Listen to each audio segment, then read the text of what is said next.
lees ons Lukas 23 vanaf vers 1. Jesus voor Pilatus. Daarna het die hele vergadering opgestaan en Jesus na Pilatus toe gebring. Daar het hulle die aanklag teen hom begin deur te sê: Ons het bevind dat hierdie man ons volk ophits.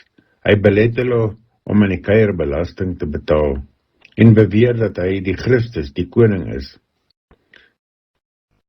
Pilatus vra hom toe: Is jy die koning van die Jode? Hy antwoord hom: Dit is soos u sê. Daarop sê Pilatus vir die priesterhoofde en skare: Ek vind geen skuld in hierdie man nie. Maar het sterker aangedring en gesê: Die hele Joodse land deurstook hy die volk op met sy leer. Hy het van Galilea af begin en tot hier daarmee gekom.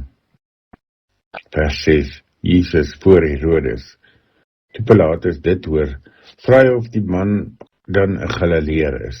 Nadat hy te wete gekom het dat Jesus uit die magsgebied van Herodes afkomstig was, het hy hom na Herodes toegestuur, wat juis in daardie tyd in Jerusalem was. Herodes was baie bly om Jesus te sien. Omdat hy soveel van hom gehoor het, het hy hulle geruime tyd die begeerte gehad om hom te sien. Hy het ook gehoop om hom een of ander wonderwerk te sien doen.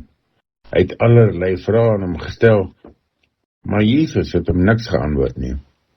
Die priesterhoofde en die skrifgeleerdes het hom heftig gestaan en beskuldig. Herodes en sy soldate het hom toe met veragting behandel. Hy het hom 'n deftige kleed laat omhang, die spot gedryf met hom en hom daarna na Pilatus toe teruggestuur. Op daardie dag het Herodes en Pilatus vriende geword. Voorheen was daar kwai vriendskap tussen hulle. Pilatus lewer Jesus uit om gekruisig te word. Daarna het Pilatus die priesterhoofde, die lede van die Joodse raad en die volk bymekaar geroep en vir hulle gesê: Julle het hierdie man voor my gebring as 'n opruier van die volk. Nou het ek in julle teenwoordigheid die saak ondersoek en ek het in hierdie man geen grond gevind vir die aanklag wat julle teen hom inbring nie. Herodes het ook nie, want hy het hom na ons toe teruggestuur. Hy het beslis niks gedoen wat die dood verdien nie. Ek sal hom dus laat gesel en dan loslaat.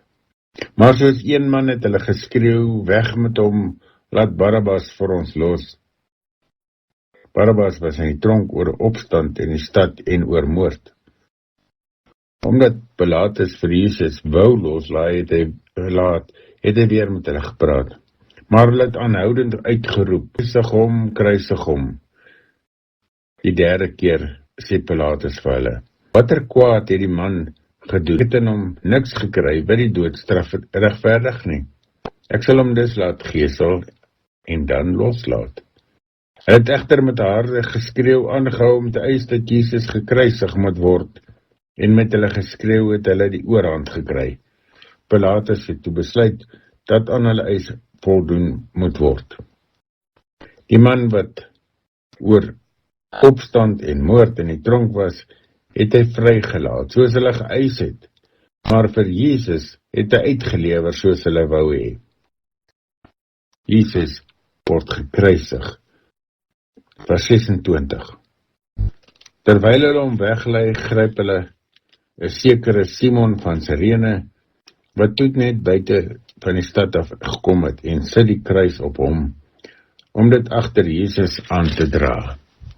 'n Groot menigte van die volk het agter Jesus aangeloop, onder wie ook vroue wat oor hom getreur en gehuil het.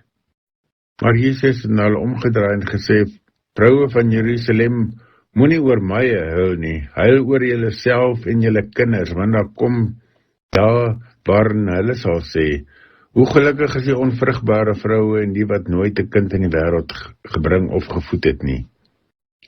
Dan sal hulle vir die berge sê: Val op ons, en vir die heuwels: Bedek ons. As hulle dit met die groen hout doen, wat sal dan met die droë hout gebeur? Daar is ook 2 ander, albei misdadigers, weggelei om saam met Jesus tereggestel te word. Toe hulle by die plek kom wat Kopbeen genoem word, het hulle hom daar saam met die misdadigers gekruisig, die een aan sy regter en die ander aan sy linkerhand. Toe sê Jesus: Vader, vergeef hulle, want hulle weet nie wat hulle doen nie. Hulle het sy klere verdeel deur te lood. Die volk het daar gestaan en kyk. Hulle raadslede het hom ook uitgelag en gesê, ander het hy gered, laat hy homself red, as hy die Christus is wat deur God uitverkies is. Ook die soldate het vorentoe gekom en hom bespot. Hulle het hom suurwyn aangebied en gesê, as jy die koning van die Jode is, red jouself. Daar was ook 'n opskrif bokant hom, dit is die koning van die Jode. Een van die misdadigers wat daar gehang het hom gelaster deur te sê, is jy dan nie die Christus nie, red jouself en ons ook. Die ander een het hom tereggewys en gesê, is jy nie bang vir God nie? Jy ondergaan tog dieselfde straf as hierdie man. In ons geval is dit regverdig, want ons ontvang die verdiende straf vir ons dade. Maar hierdie man het niks verkeerd gedoen nie. Verder sê hy, Jesus, dink aan my wanneer u in die koninkryk kom.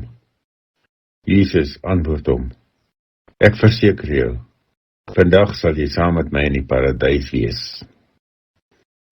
Lukas hoofstuk 23, vers 43, 'n aangrypende gedeelte van Jesus wat veroordeel word. Ja, sonder rede en sonder dat daar 'n skuldigbevinding was deur die Herodes of Pilatus. Maar die Jode self, sy eie volk, sy eie kerkmense, het hom gekruisig. Het aangedring totdat ook die politici klaar toegegee het aan hulle eise.